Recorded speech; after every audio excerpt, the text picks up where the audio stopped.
dia a todos, nossos irmãos e amigos, bem-vindos a mais um Café dos Homens. Antes de mais nada, eu queria pedir desculpas aí pelo nosso pequeno atraso, mas agora já está tudo resolvido, vamos dar início e continuidade à nossa programação. É um prazer tê-los conosco aqui nesta manhã e é um prazer e um privilégio apresentar este Café dos Homens nesse dia 25 de julho de 2020. E o tema da nossa preleção de hoje é Deus e a ciência na pós-pandemia, males que vêm para o bem. Eu gostaria de fazer uma rápida meditação na palavra de Deus, que pega um pouco um gancho no subtítulo da nossa preleção de hoje. E essa palavra está no Salmo 119, versículos 67 e 71. Diz a palavra: antes de ser afligido, andava errando, mas agora guardo a tua palavra. Foi-me bom eu ter passado pela aflição, para que aprendesse os teus decretos. Nestas passagens, parece que Deus utiliza a aflição e o sofrimento na vida do salmista para trazê-lo de volta para ele, para Deus. E no versículo 71, o salmista agradece ao Senhor por ter passado por esses momentos de aflição e dificuldades, porque com essa situação ele se pôs mais próximo, mais íntimo de Deus. Então Deus muitas vezes nos coloca e utiliza situações que para nós parecem muito difíceis e às vezes são difíceis, nos sentimos no nosso limite, mas é através disso que Ele está nos colocando mais próximos dEle, nos permitindo a salvação. Tudo que existe, tudo que acontece nessa vida é por obra de Deus, do nosso Senhor. E Ele tem um propósito para tudo o que acontece nas nossas vidas. E certamente o que nós temos vivido e o que nós estamos passando é obra do Senhor. Então, irmãos, eu queria deixar essa palavra para a nossa reflexão, que nós possamos refletir nela e nos confortarmos e nos consolarmos nessa palavra. Bom, irmãos, antes de darmos continuidade, eu gostaria de fazer uma oração e que os irmãos me acompanhassem. Senhor Deus, Pai querido, muito obrigado por mais esta manhã, por mais esta oportunidade de estarmos realizando um Café dos Homens, Pai. Que o Senhor nos permita, Senhor, levar uma palavra abençoada através do professor Marcos Ebelin, que nós possamos transmitir um ensinamento e uma palavra abençoada, Pai. Pai, quero te pedir que neste momento de pandemia que ainda passamos, Senhor, que o Senhor esteja com cada um de nós, abençoando as nossas vidas, Pai, nos dando conforto e nos suportando, Pai. E também que o Senhor tenha misericórdia dos nossos governantes, para que nós possamos passar por este momento, Senhor, da melhor forma possível, Pai, e nos permitindo também viver um momento de retomada, Pai, de forma pujante e consistente, Senhor. E que o Senhor esteja consolando aqueles que estão com parentes adoecidos, com perda de entes queridos, Senhor. Esteja com cada um de nós, Pai. E mais uma vez te agradeço por esta oportunidade de promover este café, Senhor. Em nome de Jesus, Pai, eu quero te agradecer por tudo. Amém. Bom, eu queria aproveitar essa oportunidade também para informar a nossa audiência, aos irmãos, que o Café dos Homens é um programa que acontece há muito tempo aqui na nossa igreja, Igreja Presbiteriana de Pinheiros, e foi introduzida aqui pelo presbítero Rafael de Cara, que eu considero um amigo e um irmão de fé, que eu tive o prazer e o privilégio de conhecer aqui na nossa igreja.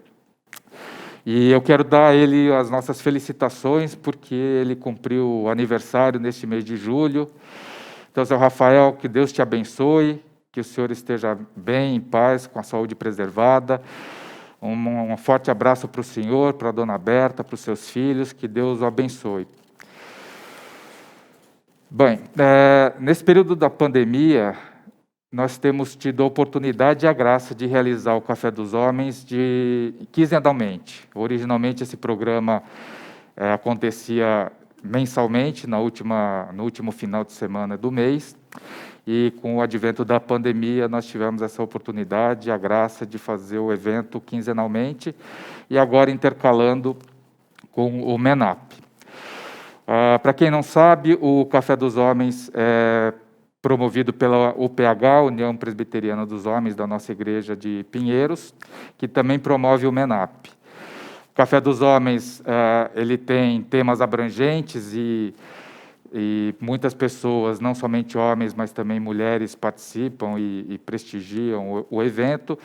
E o MENAP é um evento mais dedicado para os homens, onde se discute e a intenção é discipular os homens para que nós possamos nos conduzir, nos portar, segundo a palavra de Deus, como homens e varões das nossas famílias. Nele você vai poder aprender e ouvir a palavra de Deus para seguir esses ensinamentos nas nossas vidas seculares, na nossa vida familiar, na nossa vida espiritual. Então, eu quero convidar todos a participarem deste programa, que tem sido uma bênção na vida de muitas pessoas. E para as mulheres que nos ouvem, nos assistem, o congênere do MENAP é o Design Divino, também promovido aqui pela nossa igreja. E eu convido a todos, os homens, para participarem do MENAP, continuarem a participar do Café dos Homens, e as mulheres a conhecerem e a participar do Design Divino. Recentemente, irmãos, o Café dos Homens tem promovido temas bastante relacionados ao momento que nós estamos vivendo, de pandemia, procurando levar uma palavra de fé, de esperança, de encorajamento aos nossos irmãos. Que muitos de nós temos passado momentos bastante difíceis, com situações de doença, perda de entes queridos, dificuldades financeiras decorrentes da própria pandemia. E para quem não pôde participar e não assistiu os cafés anteriores e os mais recentes, a programação voltada para este assunto e os temas que eu convido os irmãos a assistirem através do nosso canal no YouTube, vou passar aqui alguns exemplos. Foram Tribulações no Pós-Quarentena, com Daniel Fonteles, que é um psicólogo, membro da nossa igreja. Pilares que Sustentam no Sofrimento, com a dona Helene Vassão. Equilíbrio Emocional na Pandemia, com o Dr. Márcio Lino. A Esperança Bíblica no Pós-Pandemia, com o ex-ministro da Agricultura, Antônio Cabreira, e o nosso irmão e presbítero, Milton Flávio. E Emprego e Renda em Tempos de Crise, com o nosso irmão Renato Botuém. Todas elas foram palavras abençoadas e trouxeram uma palavra de fé e esperança para os nossos irmãos, e eu convido a todos a assistirem. E agora, irmãos, antes de passar a palavra para o nosso preletor, eu gostaria de fazer uma rápida apresentação dele a todos. Ele tem um vasto currículo, é um homem abençoado, já esteve conosco em outras ocasiões. Dr. Marcos Eberlin é cientista, bioquímico, doutor e professor, coordenador do Discovery Mackenzie e presidente da Sociedade Brasileira do Design Inteligente, TDI Brasil, além de autor de uma série de livros, e nos falou recentemente que durante esse período de quarentena já produziu mais 1 ou 2 livros, ou seja, um homem abençoado que não para, está sempre produzindo e vai nos trazer hoje uma palavra para nos edificar, para nos esclarecer. Professor, muito bem-vindo, muito obrigado pela sua presença, que Deus te use neste momento para nos trazer uma palavra. E aos irmãos, eu convido a todos a formularem as suas perguntas, que nós faremos um endereçamento ao professor para que ele nos esclareça no final do programa.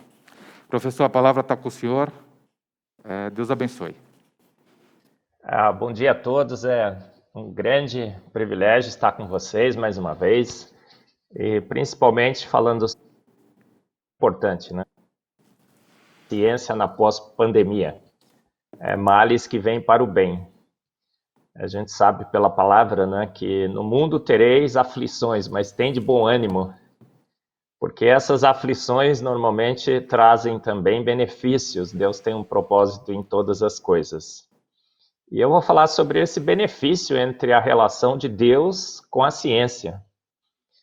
Eu acho que essa relação estava profundamente abalada, estava direcionada de uma forma equivocada, e a pandemia vem corrigir esse problema.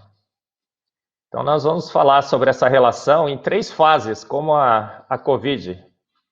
A fase 1, a fase 2 e a fase 3. E mostrar como que a pandemia veio restaurar na fase 3 a saúde dessa relação. Então vai ser um passeio bastante interessante pela história da relação de Deus e a ciência, e como a pandemia vem reestabelecer uma relação extremamente saudável entre Deus e a ciência. Paulo diz, não é, que os atributos invisíveis de Deus, o seu eterno poder e a sua divindade, se vê claramente nas coisas que foram criadas. Ele diz que, a Bíblia também fala, né, que estáis sempre prontos a dar a razão da vossa esperança. A fé é o firme fundamento. Então, o cristão deve encontrar na ciência, né, razões para sustentar, alicerçar a sua fé. A boa ciência e a boa fé devem andar sempre juntas. Mas esse andar junto não havia sido desviado. Então, eu tenho uma apresentação, vou mostrar para vocês. Quero aqui compartilhar minha tela. E nesse compartilhamento, vou mostrar vários episódios dessa relação entre Deus e a ciência e como que ela foi restaurada através da pandemia. Então vamos lá, como é que eu compartilho minha tela aqui? Deixa eu ver. Opa, maravilha, apareceu aí. Compartilharam para mim, né? Olha, Deus e a ciência na pré-pandemia, a fase 1. Essa relação era de extrema saúde, salutar. Eu falei na última EBD, eu acho que talvez alguns de vocês assistiram, né? Que a ciência nasceu com a percepção de que havia um Deus. Foi a percepção que o homem teve de que um Deus racional, um Deus todo-poderoso, eterno, atemporal, tinha criado o universo e a vida pelo poder da sua palavra. E foi a percepção que o homem teve um dia de que ele tinha sido feito à imagem e semelhança desse Deus. E, portanto, ele poderia entender a lógica da criação, poderia entender a matemática do universo, as fórmulas do universo, que fizeram o homem achar que valeria a pena fazer ciência. Deus é o pressuposto maior da ciência. A existência de Deus foi que fez o homem, né, na ciência moderna, a investigar o universo e a vida e tentar encontrar as verdades absolutas que ele sabia que existiam nesse universo os sinais da vida indicariam claramente, né, a obra desse Criador.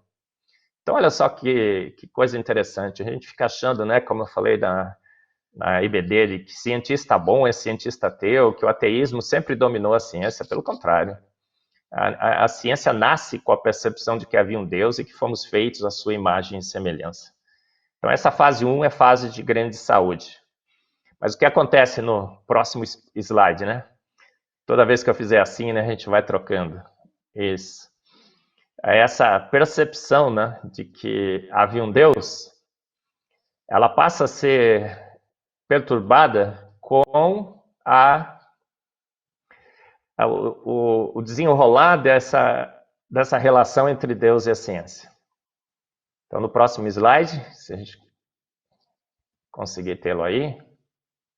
Isso. Antes de falar da saúde que é abalada, não podemos esquecer, né? Eu falei também na IBD, né?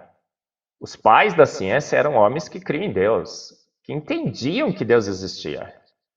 Kepler, Boyle, Pascal, Newton, Faraday, Dalton, Pasteur, Maxwell, Mann, Thomson, sempre há um texto aí do lado, você conseguir ler rapidinho, né? O Kepler é o pai da astronomia, Boyle da química, Pascal, matemática, Newton, né, da física, da cosmologia, Dalton, pai da teoria atômica, Pasteur, Mendel, Tolson, o pai da espectrometria de massas, a área que eu trabalho, né, ele era um homem que tinha a crença em Deus alicerçada na razão. Então, a ciência nasce com a percepção que havia um Deus, que fomos feitos à sua imagem e semelhança, e os grandes pais da ciência que estabeleceram os alicerces da ciência, homens que criam em Deus. Então, a relação é uma extremamente saudável, há uma direta correlação entre a ciência e a existência de Deus, Deus alicerçando a ciência, Deus é o autor e consumador da ciência. Mas o próximo slide eu vou continuar mostrando essa relação. Olha, por exemplo, Newton, o que ele disse? A maravilhosa disposição e a harmonia do universo só pode ter tido origem segundo o plano de um ser que tudo sabe e tudo pode. Isso fica sendo a minha última e mais elevada descoberta. A mais elevada descoberta de Newton, Isaac Newton, né, o gênio da ciência, é que a harmonia do universo só pode ter sido originada, ter origem em Deus. O próximo, vamos ver quem mais falou sobre isso. Thomson, que é o pai da minha área, né? Eu também mencionei essa fala na aula da EBD. Dado após dado, espectro após espectro, a verdade que é enfatizada a cada avanço da ciência é esta, que grandes são as obras do Senhor. Então, a ciência nasce com a percepção de que há um Deus, reconhecendo que somos feitos à sua imagem e semelhança, e reconhecendo que a cada avanço da ciência, nós encontraríamos ainda mais evidência de que Deus é o autor e consumador do universo, né, da vida. Incrível. O próximo. Olha, Louis Pasteur, talvez o maior cientista de todos os tempos. Na minha percepção, ele foi. Incrível, não é? E o que ele diz? Pouca ciência te afasta de Deus, muito te aproxima. Tá, em inglês e português o que ele falou. Muita ciência te aproxima de Deus. Então, talvez você entre na ciência, né, e se deixe levar por uma pouca ciência de alguns, mas muita ciência te aproxima de Deus. Então, a relação foi sempre muito, muito, muito harmoniosa entre a ciência e Deus na fase 1. Próximo. As grandes universidades foram criadas por homens que criam e que creem em Deus até hoje. Nós comemoramos os 500 anos da Reforma, né? E a gente discutiu muito sobre isso. Como as grandes universidades ao redor do mundo, olha no próximo slide, a gente tem aí relacionado algumas dessas instituições pelo mundo todo, Oxford, Cambridge, Harvard, Yale, Princeton e várias outras universidades ao redor do mundo. A relação era harmoniosa. Deus foi o autor e consumador da ciência. Homens que criam em Deus estabeleceram a ciência, as principais áreas e as suas principais universidades. Olha no Brasil, no próximo slide. Grandes universidades, como a melhor do Brasil, a Universidade Presbiteriana Mackenzie. Quando eu falo que é a melhor do Brasil, né, o pessoal fica, será? Com certeza. Tenho 2, 3 anos quase lá, né? A gente sabe que é a universidade que honra o nome universidade, que dá lugar ao ponto e ao contraponto, a liberdade de expressão, de defesas de ideia. A UNASP, né? O NASP aqui no Brasil, os adventistas, né, criaram uma grande instituição de ensino. O Mackenzie com as suas universidades e colégios, agora o hospital, né, em Curitiba. A Univangélica, né, uma universidade também de primeiríssima qualidade no Brasil. Então, os homens que creem em Deus, que criam e que creem, né, criando a ciência, estabelecendo a ciência, promovendo a ciência, o ensino da ciência, mas ocorre um problema, uma pandemia científica. Nós temos na fase agora 2, uma relação harmoniosa, ela é perturbada por um vírus, o vírus darwinista. Em 1859, Darwin escreve um livro e explica a origem da vida à luz de um processo natural não guiado. Faz uma proposta científica, ele não tinha dados, ele não tinha evidências, né? Se você já leu o livro, você sabe disso. Ele teve uma proposta pela análise, pela observação da natureza, de que modificações lentas, graduais e sucessivas, ao longo de milhões de anos, filtradas pela seleção natural, teriam dado origem à vida. E esse vírus contamina a ciência. Ele se propaga rapidamente, o R0 é bem alto, e a ciência que nasceu livre, a ciência que nasceu com a percepção de que havia um Deus, que esse Deus tinha estabelecido o universo, como Isaac Newton disse, tinha criado a vida, agora ele é excluído da ciência. Não é nem sequer mais um debate. A ciência, contaminada pelo vírus darwinista, a fase 2, não é? Passa agora a achar que só existe matéria, energia e espaço, que fomos feitos por um processo natural não guiado, e uma evolução, né, lenta, gradual e sucessiva, que exclui a intervenção de um projetista, um guia, Deus, que teria feito a vida. E o universo também, né, vai ela, né, toda uma interpretação naturalista. A ciência fecha um dos seus olhos e ela só vê agora matéria, energia e espaço. Começa então a fase 2 da relação entre Deus e a ciência, uma relação dominada pelo vírus darwinista. Uma doença grave acomete a ciência. Só a ciência? Não, a filosofia. A filosofia agora passa. O Nietzsche, por exemplo, Deus morreu. Nós o matamos. A ciência é a base da discussão filosófica e teológica. E uma teoria científica agora influencia e contamina assim, a filosofia. O vírus darwinista atinge também a filosofia. E filósofos agora começam a propagar a ideia de que a filosofia sustentaria a ideia de que Deus morreu, que ele nunca existiu, que nós o matamos. Mas será que só a filosofia? A teologia também. A teologia também foi influenciada profundamente pelas ideias de Darwin, pelo vírus darwinista. Passamos a dizer: a evolução darwinista é fato, é mais lei do que a lei da gravidade. Isso já está estabelecido, provado. As revistas do Darwin demonstrou, provou, fez uma proposta. A evolução é fato, Deus existe, então sobra-nos o consolo de colocar Deus para guiar a evolução. Fazemos um compromisso espúrio, né, entre a evolução e a nossa fé num Deus todo-poderoso que criou o universo e a Terra para o poder da sua palavra. Colocamos Deus, então, para guiar um processo natural. É um Deus que agora se torna, né, subjugado às leis naturais. Um Deus que seus atributos invisíveis, o seu eterno poder e divindade são corrompidos. O Discovery Institute, que o Discovery Mackenzie tem uma colaboração, não, efetiva, nós somos braço do Discovery Institute aqui, lançou esse livro, 1.007 páginas, uma crítica científica, filosófica e teológica ao evolucionismo teísta. Como que o vírus darwinista influenciou, né, profundamente e desastrosamente a nossa teologia. Muito bem. No próximo slide. Isso.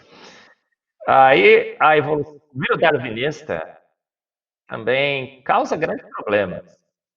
Afeta, por exemplo, a confiabilidade da mente humana. Confiávamos na nossa mente porque nós tínhamos sido criados à imagem e semelhança de um grande Deus. Então nós tínhamos uma lógica na nossa mente estabelecida por Deus. Então nós confiávamos na nossa lógica, na nossa racionalidade, feitos à imagem e semelhança de Deus, nós poderíamos entender o universo e a vida. Mas aí, com o darwinismo, surge uma terrível dúvida. Qual seja? Darwin disse isso uma vez. Se as convicções da mente do homem, que se desenvolveram a partir da mente de animais inferiores, são de algum valor ou confiáveis, confiaríamos nas convicções da mente de um macaco? Se é que há quaisquer convicções mentalmente? A gente passa, né, o vídeo darwinista passa fazendo duvidar da nossa mente, da racionalidade, se ela seria ou não confiável. Olha só que sequência. Passamos a interpretar tudo matéria, energia e espaço. Stephen Hawking disse isso uma vez. Dado energia, matéria e espaço, temos a receita do universo. Então, ela afeta de fato a racionalidade humana. Energia, matéria e espaço teriam criado esse universo sincronizado. 26 constantes universais, um ajuste finíssimo. Aí você vai para a química, tem milhares e milhares e milhares de ajustes finíssimos nas propriedades do carbono, do nitrogênio, do oxigênio, a densidade da água, as 74 propriedades físico-químicas da água, únicas, exclusivas, as mais de 1.200 condições físico-químicas que estabilizam a vida no planeta Terra. Tudo isso passa a ser produto de energia, matéria e espaço. A receita é matéria, energia e espaço. O vírus darwinista afeta de fato a racionalidade humana. E a gente passa por nada e para nada, faz do nada tudo. Passamos a anunciar para a sociedade, para a humanidade, que o nada, há bilhões de anos atrás, pegou um nada, sem querer fazer nada, com esse nada, pegou um nada e do nada, bum, viu tudo.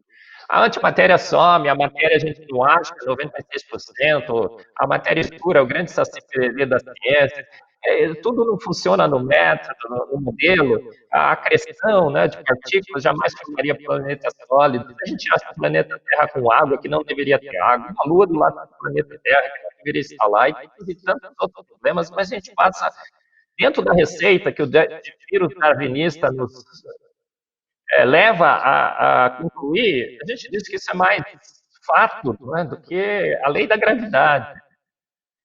Então, o problema foi sério. Essa relação entre Deus e a ciência passa a ser corrompida com esse vírus, essa fase 2 do darwinismo. No próximo slide, a gente vai continuar falando sobre isso. Olha, aí chega Dawkins, e o que ele fala? Eu disse que é a fé Denorex de Dawkins. Se você lembra da propaganda do shampoo, né? Você lembra, né? Um shampoo que parece remédio, mas não é. Aí, o que o Dawkins disse? A vida e o universo são coisas complicadas que têm apenas a aparência de design inteligente. Mas não se iluda com as aparências. Sabe que foram as forças naturais. O vírus darwinista diz que a gente não deve se iludir mais com as evidências. A gente tem que saber que foram as forças naturais. Pronto. Olha, o próximo slide faz uma analogia interessante, né? Olha, essa casa está pegando fogo.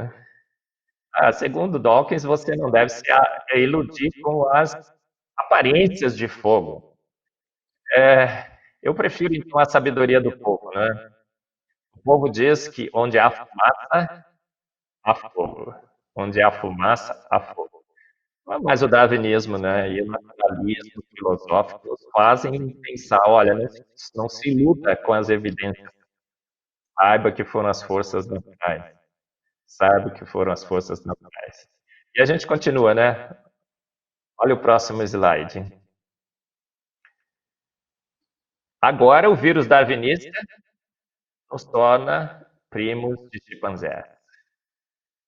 Não fomos feitos mais à imagem e semelhança de um grande Deus. Nós somos, na realidade, primos de chimpanzés. Um ancestral time comum há muito tempo, né? Começou a evoluir, se divergiu em chimpanzés e humanos. A teologia passa a ser influenciada por essa ideia e diz, olha, Deus escolheu um ancestral símio comum e soprou nele o fôlego da vida. Um ancestral símio comum. Adão e Eva é figurativo, né? É uma ilustração, é alegoria. Deus, de fato, escolheu um ancestral sim comum, soprou nele o fôlego da vida e evoluímos, chimpanzés e humanos. O vírus darwinista influenciando a ciência, a filosofia e a teologia. E, além de considerarmos, né, primos de chimpanzés, no próximo slide, o que a gente vai verificar? A gente passa agora a ter medo da extinção. Olha, o nosso destino final é a aniquilação. Numa Terra que vai explodir junto com o Sol.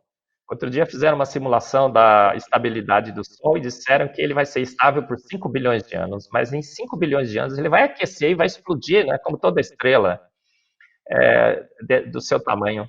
E as pessoas estavam preocupadas. Olha, 5 bilhões de anos, o planeta vai explodir, a humanidade vai ser extinta. O vírus darwinista nos faz temer a extinção em 5 bilhões de anos, não é? Mas seria só esse efeito colateral? Não, o vírus darwinista nos torna medíocres. Um planeta que tinha sido feito por um Deus, que nele colocou a vida, um planeta especial, agora ele passa a ser um planeta medíocre, não é? O Carl Sagan falava muito isso na sua série Cosmos. Um planeta pálido, insignificante, perdido na imensidão do universo. E como nós, temos milhões e milhões de outras civilizações nesse universo. Mais um efeito colateral. Aí a gente passa a anunciar isso nas nossas revistas, né? Super interessante, Darwin, o homem que matou Deus. Darwin, como ele explicou tudo através da sua teoria, o Big Bang, o nascimento do universo, a ciência explicou tudo. Não é? 150 anos de uma guerra, e essa guerra está sendo vencida pelo darwinismo. O vírus darwinista mata Deus. O vírus darwinista mata Deus. E a gente passa a propagar isso na mídia, na TV. A mídia hoje é influenciada, foi formada à luz desse naturalismo. Então, eles são discípulos de Carl Sagan. Não é? Tyson, e a nova série Cosmos agora aparece dizendo, olha, o pó cósmico hoje habita em mim, o pó das estrelas e tudo mais. Percebeu a relação extremamente complicada na fase 2? O vírus darwinista faz dos assintomáticos, porque alguns ainda continuam assintomáticos, né, insanos. Olha o que o Dawkins disse, em inglês, eu vou traduzir rapidamente para você. É absolutamente seguro dizer que se você encontra alguém ainda que duvida de Darwin, duvida do naturalismo, da evolução, do Big Bang e tudo mais, essa pessoa é o quê? Ignorante, estúpido, insana, ou medieval, fanática, obscurantista, pseudocientista. Então, os assintomáticos desse vírus são assim classificados. Olha o próximo.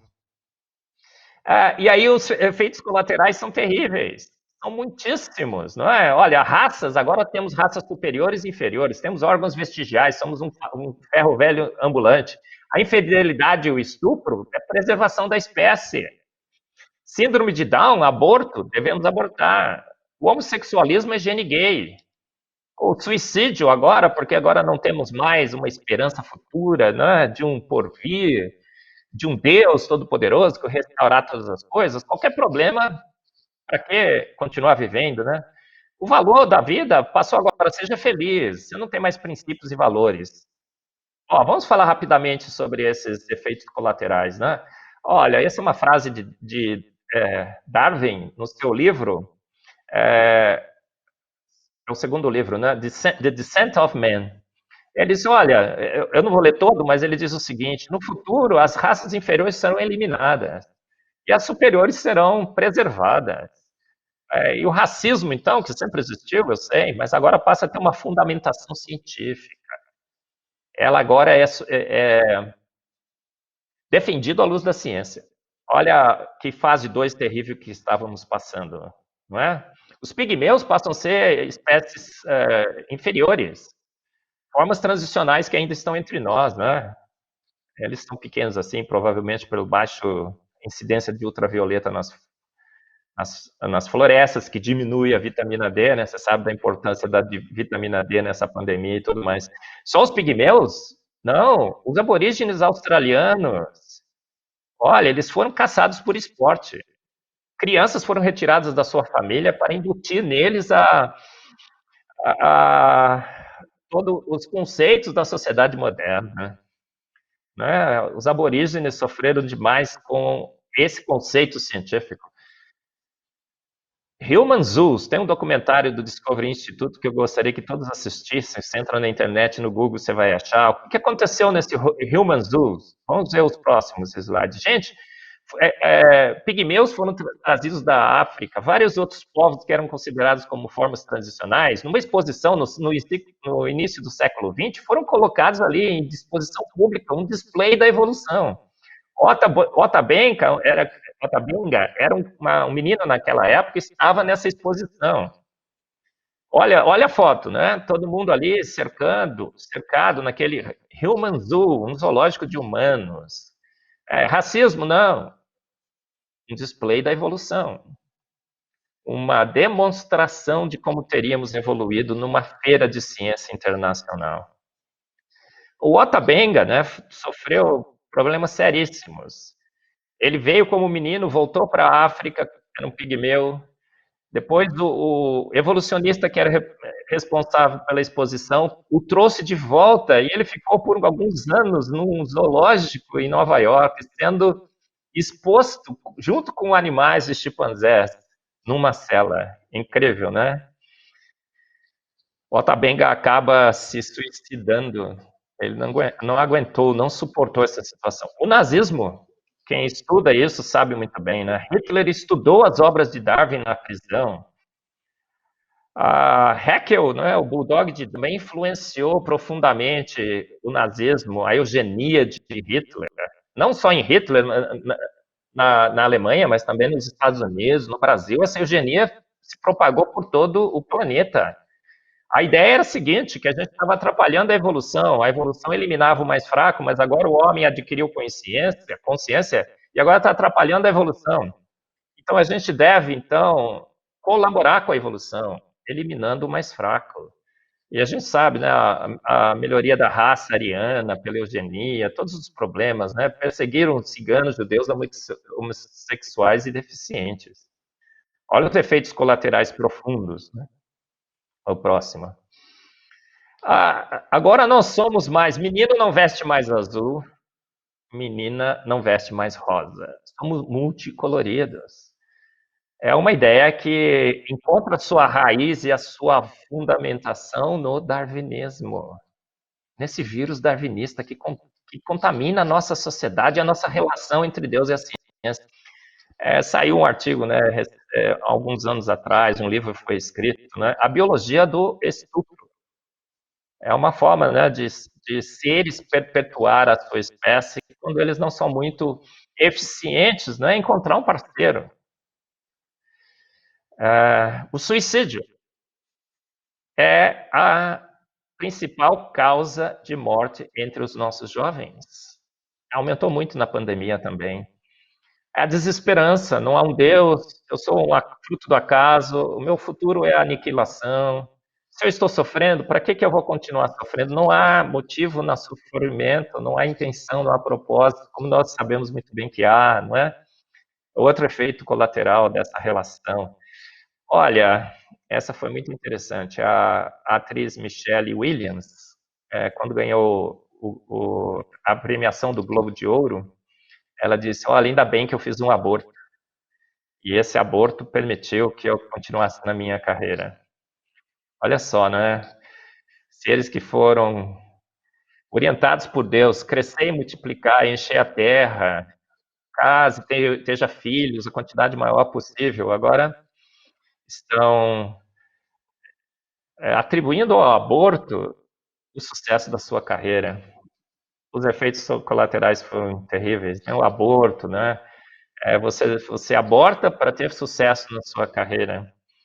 Enquanto, né, a Bíblia fala claramente sobre a família, filhos, o papel do homem, o papel da mulher, corrompidos pelo vírus darwinista. Países incentivam fortemente o aborto de crianças com síndrome de Down. Né? Tem país, por exemplo, na Espanha, que não nasce mais criança com síndrome de Down. Foi corrigido o problema? A cura veio? Não. O aborto é incentivado fortemente. Muito bem. Agora não temos mais filhos, adotamos cães e gatos. Em São Paulo a gente anda nas ruas, né? Tem muita gente com o cachorro do lado para pedir uma esmola. Por quê? Porque as pessoas dão para o animal, não dão para a pessoa. É incrível isso. E o nosso corpo não é mais o templo do Espírito Santo. Então a gente pode fazer essas coisas aí, né? E outras aberrações que a gente vê, eu vou pensar bem rápido agora, olha só. Há uma exposição, isso é uma obra de arte. Obra de arte, a exposição. Você conhece bem esse caso. Isso é educação sexual, não é? Olha só. Isso é normal. Devemos defender. A pedofilia, há uma discussão muito grande. Outro dia na Globo News apareceu um programa dizendo o seguinte: é uma doença, tem que ser tratada. É o primeiro passo, né, para a gente reconhecer como isso sendo normal. É chocante, mas é verdade. Essa era a situação da nossa sociedade pré-pandemia. Pré-pandemia. Deus e a ciência na pós-pandemia. Mas chegamos à fase 3. A esperança. Eu estou extremamente otimista. A fase 3 é a fase da cura de todos esses problemas. Porque aparece um vírus, um inimigo invisível, e coloca a ciência toda poderosa, onipresente, onipotente, onisciente de joelhos. Porque esse vírus, não é? Uma estrutura extremamente espetacular. Eu gravei uma palestra, está no YouTube da IP Pinheiro sobre isso. Uma estrutura espetacular, mas um vírus invisível, pequenininho, né? Olha o próximo também, dá uma olhada nesse, né? Uma nave espacial de invasão de células e coloca a ciência toda poderosa de joelho. De joelho. Aí começam a falar assim, não, fique tranquilos, temos a ciência, ciência, ciência, a ciência, ciência, ciência, né? Como santo, santo, santo, né? Deus, santo, santo, santo, a ciência, ciência, ciência, vai nos salvar, por ela, nela e para ela, vamos escapar dessa pandemia, será? Será que isso aconteceu? Dá uma olhada, aí fizeram uma simulação científica no computador, fala, olha, vai morrer não sei quantos mil mortos, vai abarrotar nossas UTIs em N ordens de grandeza, a gente percebeu o quê? Maldito homem que confia no homem nas suas simulações computacionais. Ninguém acertou nada, ninguém acertou nada. Nenhum cientista acertou. A gente errou, por quê? Porque o vírus deu um baile em todo mundo. Um vírus criado por Deus, eu falo sobre isso, uma máquina fantástica, dá um baile na ciência. Só isso? Não, aí aparece um ministro e fala assim, ó, só vou agir em nome da ciência, ciência, ciência. Olha, tem um estudo aí que eu estou me guiando por ele. Aí a gente foi olhar o estudo, um estudo equivocado. Superdosagem, escolher os pacientes e tudo mais. Olha, ciência, ciência, ciência. Foi colocada de joelho, não foi? De joelhos. Foi colocada de joelhos. Aí sai um artigo no The Lancet, falou, nossa, um artigo científico, numa das mais respeitadas publicações. Eu não estou defendendo uma coisa nem outra, estou mostrando como que a ciência, ciência, ciência foi abalada, né? Essa onipotência e onisciência foi abalada. The Lancet, 95 mil protocolos, isso é ciência, ciência, ciência, a gente tem que respeitar. Passam-se uns dias, o dado foi fabricado, o artigo foi retratado, foi retirado, cancelado. Não é? Olha a fase 2, a cura. Aí um maluco, né? Beleza, o Didier Raul, todo mundo fala, nossa, esse cara aí não. Nossa, ele vai lá e fala assim, a droga salva, 5 vezes menos morte e tudo mais. Aí aparece um outro estudo no Recovery, falando, não, ela mata. Aí foram olhar o protocolo, ao invés de usar um artigo baseado na hidroxicloroquina, usaram um artigo baseado na hidroxiquinolina, erraram o nome da droga e deram 2,6 gramas no primeiro dia, uma dose letal. Maldito homem que confia no homem, na sua ciência, nos seus grandes cientistas, nem sequer conseguiu ler direito o artigo para achar o nome da droga. Mas isso é o quê? É coisa de homem. Imperfeitos, não é? Então a gente deve basear a nossa fé e a nossa vida em ciência. A fase 2, a fase 3, a fase da cura. Aí um país adota uma estratégia e comparam com outros países do lado, foi péssima. Mas olha, aí você compara com outros países, foi perfeita. Aí alguém anuncia na TV, olha, o Brasil agora, né, acaba de passar a Bélgica, né? Nossa, os dados estão ali, passou mesmo. Mas aí você fala, não, mas vamos fazer per capita? Dá uma olhadinha no próximo slide. Não passou. Então a gente percebe que cientistas usam dados, né, os mesmos dados, para defender uma posição e defender outra. É incrível, né? A gente percebe isso. Aí a gente percebe, finalmente, que a ciência não é onisciente, onipresente, onipotente. A religião é a cultura da fé, sim, uma esperança racional, mas a ciência é a cultura da dúvida. Com os mesmos dados, nós defendemos o aquecimento global e com mesmos dados a gente defende que o homem não tem contribuição nenhuma. Com os mesmos dados a gente fala coma ovo quanto você quiser. Com os mesmos dados a gente fala não coma ovo, causa colesterol. Café faz mal, café faz bem. Não é assim? A ciência é a cultura da dúvida. Então, ó, chegando no final, né? Na fase 3, na fase de cura, o que a gente percebe?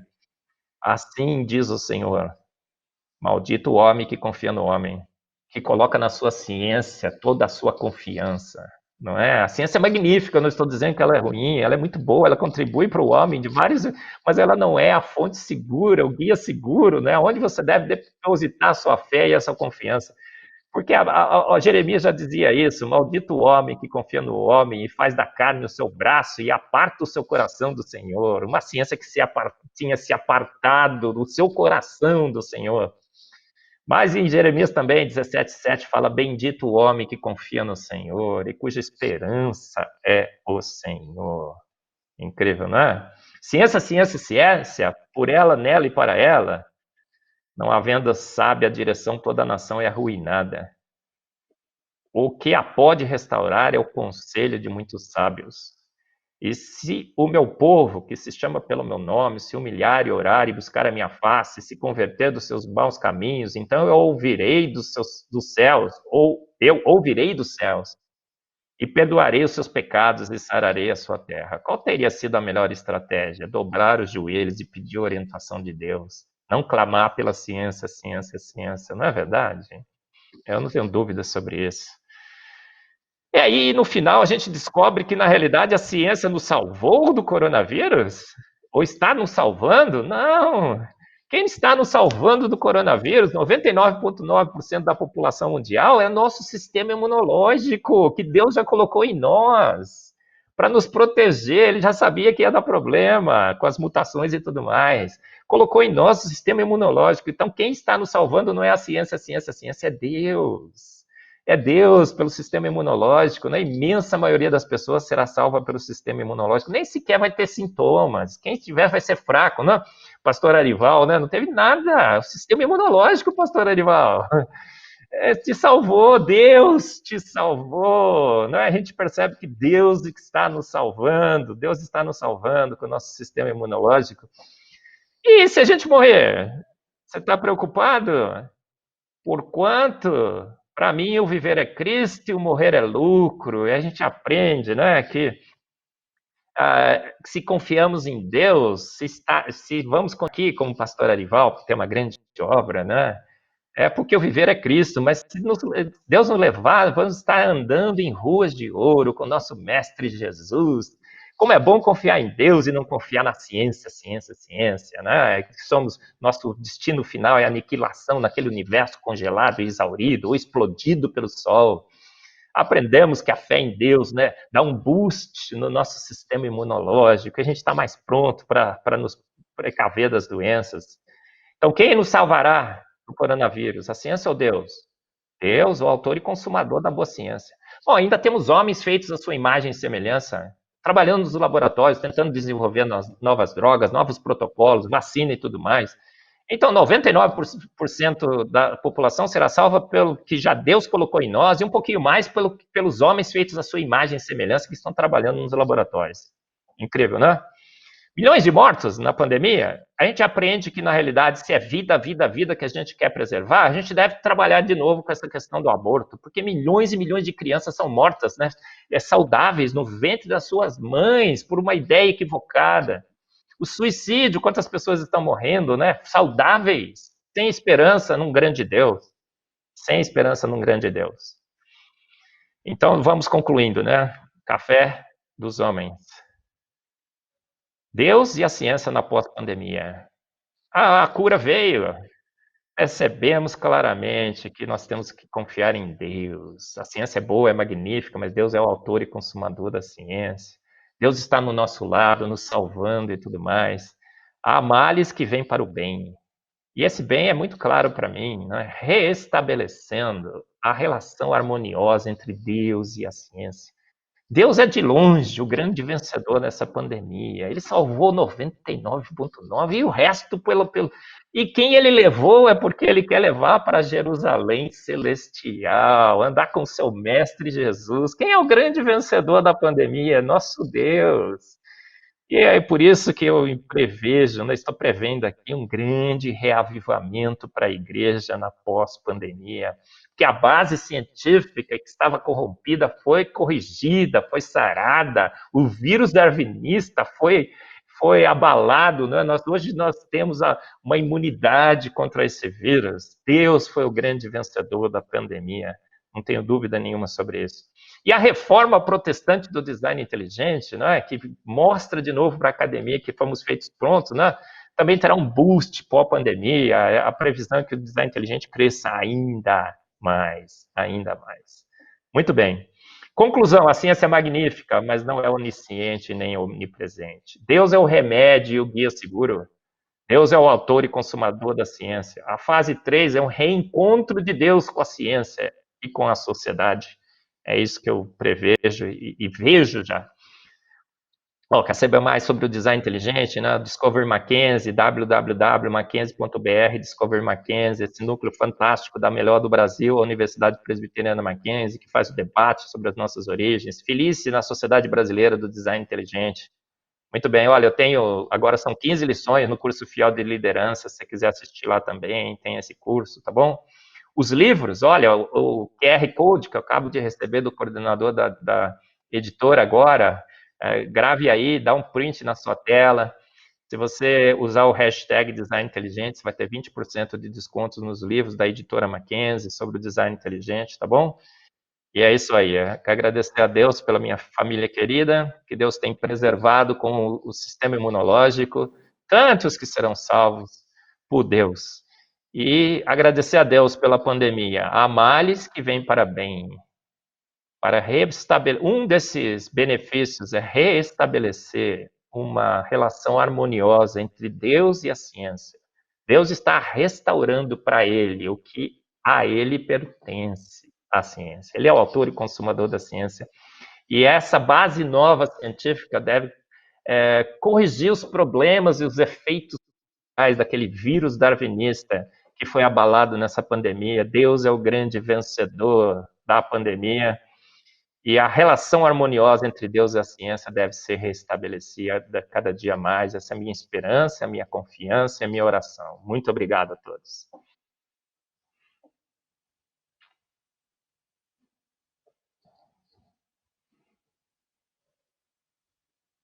Foi bastante interessante, muito ilustrativa, esclarecedora, como sempre. A gente tem algumas perguntas da audiência que eu queria apresentar para o senhor, se eu puder comentar e responder. Vamos lá. O Eleonai Costa faz um comentário. Sou professor de uma instituição pública e observo que no ambiente acadêmico acontece algo muito parecido com a época de Elias. Existem, sim, muitos que não se renderam à teoria mágica do evolucionismo, mas que não se manifestam pelo medo de serem ridicularizados, não pela maioria, mas pela cosmovisão dominante, que nem mesmo a maioria tem do seu lado, mas a maioria tem do seu lado a autoridade educacional. E queria complementar com uma pergunta do nosso irmão Renato, que vai na mesma linha. Professor Marcos, o senhor tem conseguido vencer o cabo de guerra diante dos seus colegas evolucionistas? Olha, a pergunta e o comentário são bastante pertinentes, né? Exatamente isso que a gente observa hoje na academia. Há uma unanimidade. Outro dia eu estava numa palestra e o pessoal falou assim, 99% dos biólogos aceitam a evolução. Por isso que a gente tem que aceitar também, os cristãos. Isso é verdade? Absolutamente não. Cientista bom é cientista ateu, né? Todos são ateus, todos defendem a evolução. Não. Eu vivo nesse meio, na academia, a gente percebe claramente que há muitos acadêmicos que não fecharam com Darwin, que vem claramente sinais evidentes, né, de que uma mente inteligente fez o universo, fez a vida e os fez prontos, né? Diferentes posições filosóficas e teológicas, mas Deus ainda é consenso científico entre muitos, né? É consenso, é maioria. Muitos ainda relutam em aceitar o darwinismo, mas infelizmente, né, as posições chaves, isso é muito, muito claro, né? O comando, né, da academia, do ensino e tudo mais, foi dominado pelos darwinistas e pelos naturalistas, e há uma opressão, há uma inquisição naturalista na academia. Eu vejo isso também. E a gente às vezes fica temeroso. Mas olha, o que eu queria dizer para todos é que isso não precisa correr mais. Antes a gente não tinha muitos argumentos, hoje a gente tem a teoria do design inteligente, que cresce no mundo inteiro, né? Mais e mais e mais acadêmicos se filiam à teoria do design inteligente. A gente tem toda uma argumentação racional contra o evolucionismo. E o que era domínio amplo, geral e restrito está diminuindo, o design inteligente está crescendo, e cada vez mais acadêmicos. Foi feita uma pesquisa nos Estados Unidos entre os professores de biologia, o Discovery Institute fez essa pesquisa e perguntou: você acha que o design inteligente deveria ser ensinado frente a frente com a evolução? 64%, 65% dos professores de biologia dos Estados Unidos disseram sim. O que mostra que, primeiro, esse domínio é aparente, mas é porque as posições chaves estão dominadas, mas a massa, né, entende, né, que a evolução ela tem uma forte adversária, os professores de biologia, 67%, e que o design inteligente é cada vez mais e mais aceito no mundo todo. Então, a contra-revolução do design inteligente já começou, Deus está puxando a corda, né? E eu acho que essa pandemia vai acelerar ainda mais essa contra-revolução, como acabei de dizer, né? A fase da cura. E a gente, nos próximos anos, né, eu vejo um crescimento acentuado do design inteligente, do debate científico, e quem viver verá, o paradigma vai mudar. É como o Muro de Berlim, a gente não esperava que ele caísse, né? Tinha gente que falava, não vai cair nunca, se cair, vai cair daqui décadas para frente, e de repente, Blum caiu, e todo mundo disse, né? Nossa, eu sabia que ia cair.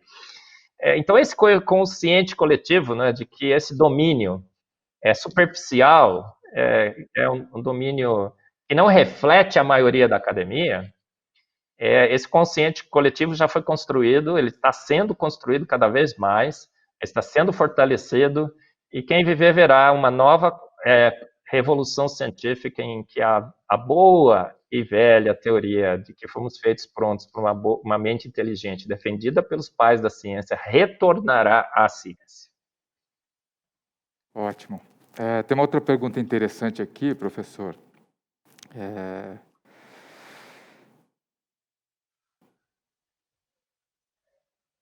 Já existiram cientistas que eram ateus, mas que, à medida que foram aprimorando seus conhecimentos, se convenceram da existência de um Deus criador? N, vários e vários exemplos, não é? O maior ateu do século XX, é o nome dele agora.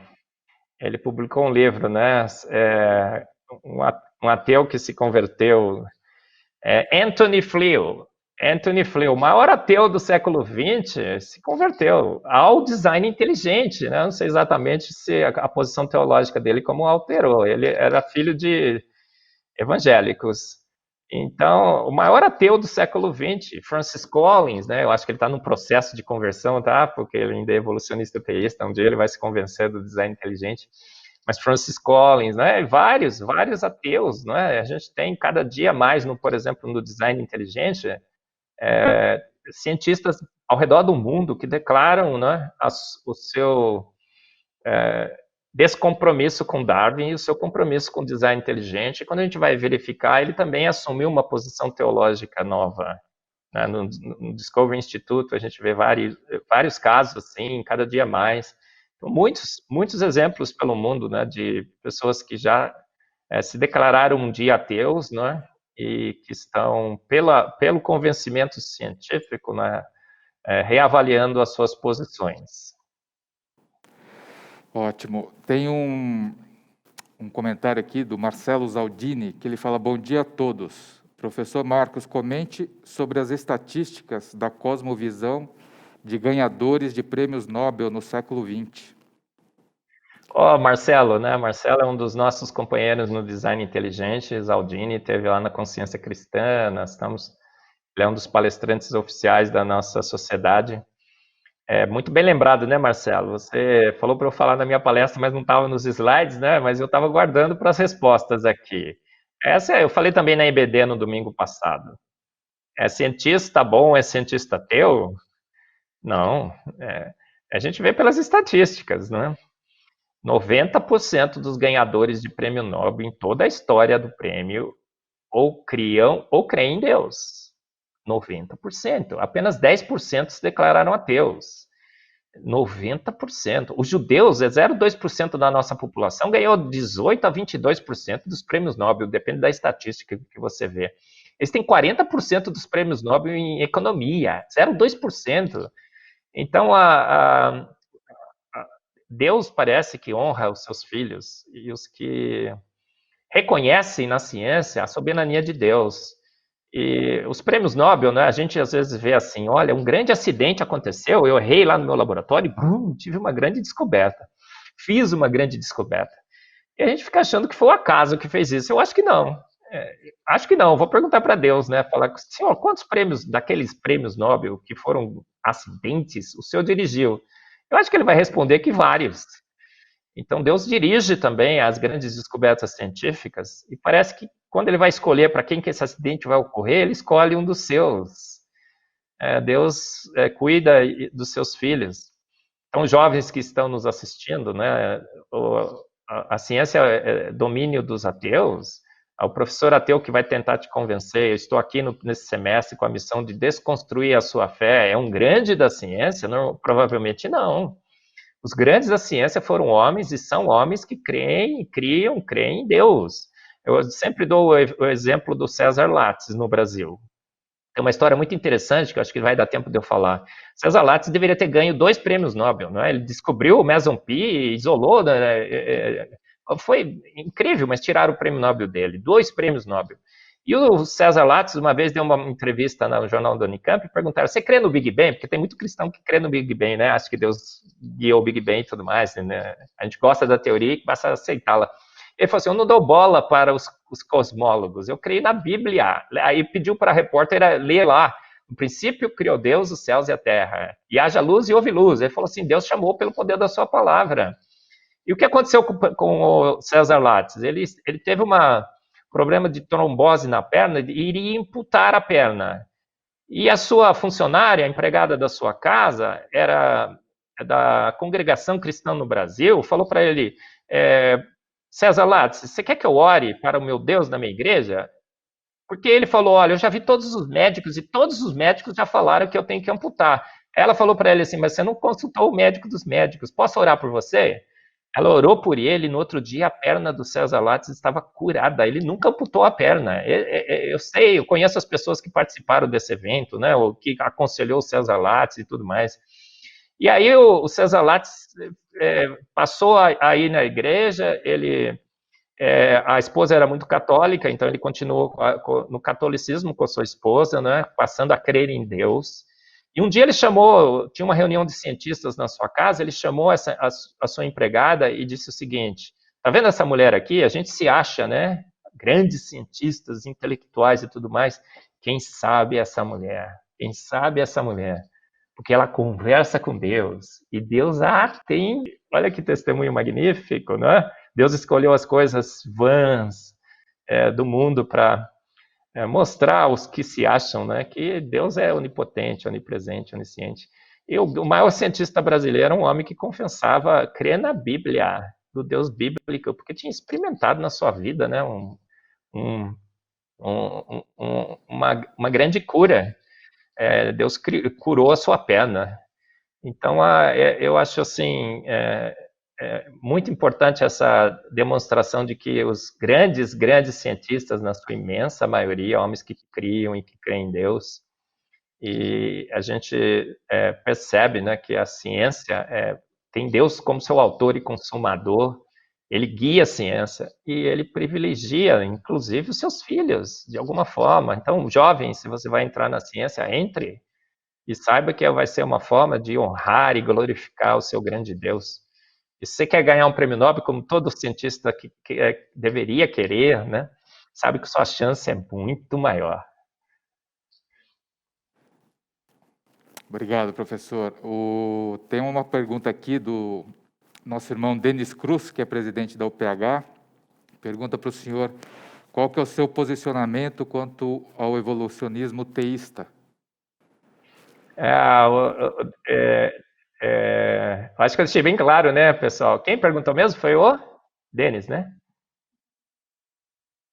Isso? O nome da pessoa que fez a pergunta? O Denis Cruz.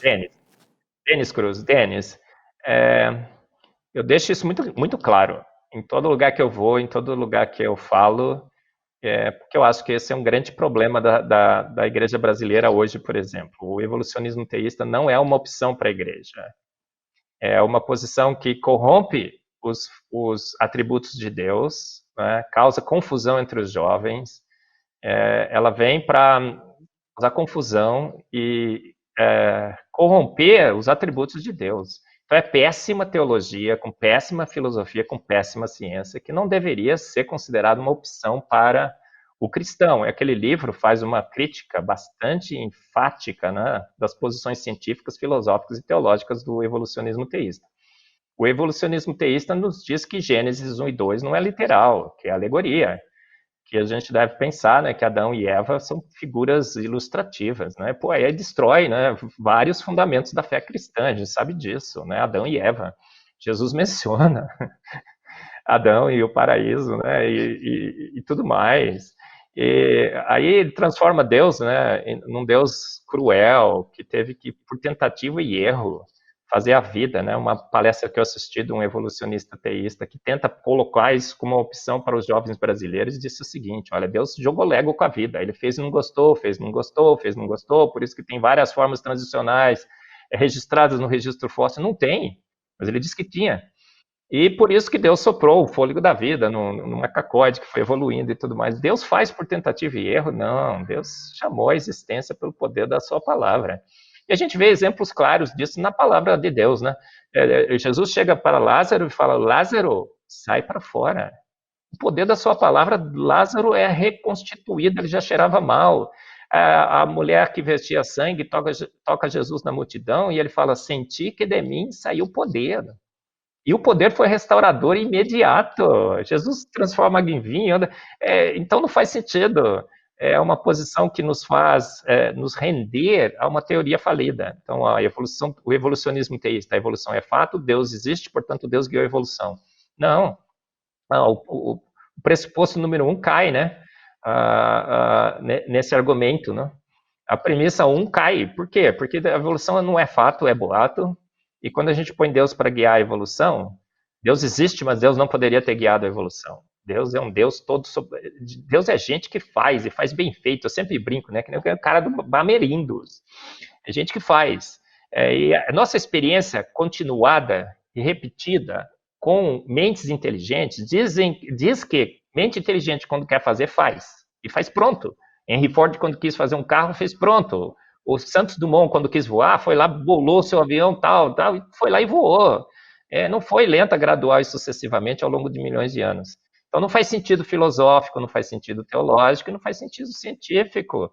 É uma posição que nos faz... Eu fui evolucionista teísta por 40 anos na minha vida. Evolucionista teísta. E eu fui um zumbi. Eu não defendia a minha fé. Eu de segunda a sexta eu chegava lá, eu sou evolucionista, tal, tudo bem, estou aqui com vocês, ótimo, sou um cientista. A minha fé ficou lá na minha igreja, eu falava isso, eu falava, olha, aqui eu sou cientista, cristão eu sou de final de semana. Aí no domingo eu cultuava meu Deus, mas num conflito, Aí quando eu percebi, né, que a minha fé poderia ser alicerçada na razão plena, de que Deus fez pelo poder da sua palavra e fez pronto, aí passei a defender entusiasticamente o design inteligente. Então eu sou, perceberam, né, um crítico ferrenho do do evolucionismo teísta, porque é péssima ciência, com péssima filosofia, com péssima teologia. Não é uma opção para a igreja brasileira, é uma posição que deve ser considerada como heresia nas nossas igrejas. Eu não tenho dúvidas sobre isso, falo com pastores, falo com todos. Não é uma opção, pastor, é uma heresia científica, teológica e filosófica que não deve ser admitida nas nossas igrejas. Se você é um evolucionista teísta, se convenceu que a ciência era fato, e a evolução era fato, reveja a sua posição. Eu sempre digo, se você emprestou Deus para guiar a evolução, peça-o de volta, porque o seu Deus os seus atributos não permitem, e a evolução faliu. Tá bom, gente? Essa é a minha posição muito clara. Respeito os meus irmãos em Cristo, mas eu sei que eles estão defendendo uma posição que não pode ser defendida dentro da igreja evangélica brasileira. Ótimo. Professor, a gente tem mais uns 3 a 4 minutos, acho que dá tempo para uma última pergunta. O senhor já explicou bastante esclarecedor, mas tem uma última pergunta aqui que eu gostaria de fazer, que o senhor também já apresentou aqui nos slides uma literatura a respeito, mas haveria algum livro in conteste para ser lido, digerido e poder apresentar e debater com os descrentes, aqueles que não acreditam e são fiéis ao evolucionismo? Se eu pudesse selecionar um daqueles compêndios que o senhor apresentou para nós? Olha, com certeza, né? Tem N livros, né? Infelizmente, eles, na sua imensa maioria, eles estão em inglês. Por isso que o Discovery Institute está fazendo um esforço tremendo junto à editora Mackenzie, a Universidade Presbiteriana Mackenzie, seu novo reitor, né? Marco Túlio, o Benedito, que foi o reitor anterior, deu todo apoio, o Marco Túlio também, né? A editora está dando todo o apoio, a gente está tentando traduzir esses livros para o português. Então, existem vários e vários livros em inglês fantásticos, né, do Discovery Institute. A gente traduziu o Caixa Preta de Darwin, traduziu o Foresight, que é o Evidência, está traduzindo o Darwin de Wolves, que foi uma bomba atômica no evolucionismo, né, do Michael Behe, que é um best-seller, foi publicado ano passado, já está traduzido, a gente já está junto com a editora trabalhando na publicação desse livro. Nós queremos produzir aí um compêndio de pelo menos 15 ou 20 livros, o Zumbi Science. O Darwin de Wolves mostra exemplos claros de estudos em laboratório que já provamos que as mutações não criam nada novo.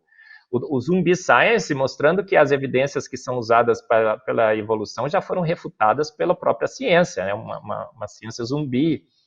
Nós temos o DNA, Signature in the Cell, do Stephen Meyer, que a gente também está querendo traduzir, vários e vários livros.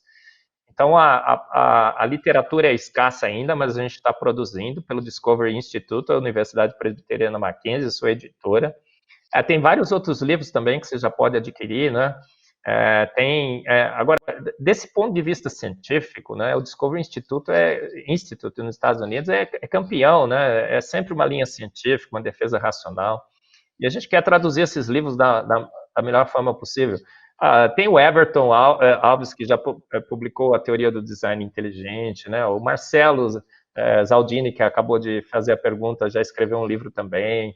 A gente quer tentar publicar pela editora. Eu, nessa pandemia, escrevi 2 livros, né? O Debate Científico do Século, Darwin contra Behe, a gente vai publicar também. E, assim, acho que o ouvir vem a fé vem pelo ouvir, né? E ouvir da palavra de Deus. E a palavra de Deus é revelada na Bíblia e na natureza. Eu acho que o fé pode vir também pelo ouvir de evidências científicas, nossa fé racional. E ela pode vir também pela constatação de ateus, né, que a gente viu que deixaram o ateísmo e tudo mais, porque foram convencidos racionalmente, né? A mente é o caminho do coração, da fé e tudo mais. Deus nos dá a fé, mas esse start, né, tem que acontecer de alguma forma. A gente percebe isso, que às vezes Deus usa a ciência para convencer um filho seu que ele escolheu. E a gente quer contribuir isso da melhor forma possível, traduzindo todos os livros para o português. Porque a gente publica em inglês, fala, quer o livro em inglês? Ele fala, não, eu quero em português. Né? A gente prefere a nossa língua, né? Com certeza, a gente está fazendo um esforço tremendo. Tá muito bem. Bom, professor, nosso tempo está se esgotando. Eu queria agradecer imensamente aí o seu tempo, a tua palavra, a tua mensagem, que foi altamente esclarecedora. deixar a porta aberta da IPP para próximas participações, que é sempre muito esclarecedora a tua palavra, os teus ensinamentos, que Deus abençoe o seu trabalho, a sua família.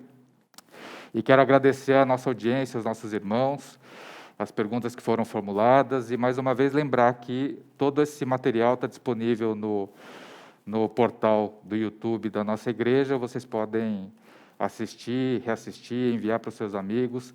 Certamente é bastante relevante para que, sobretudo aqueles que ainda não acreditam, que possam ter o seu coração e a sua vida tocada pelo nosso Senhor. Obrigado, professor, que o senhor tenha um bom final de semana. Obrigado a todos.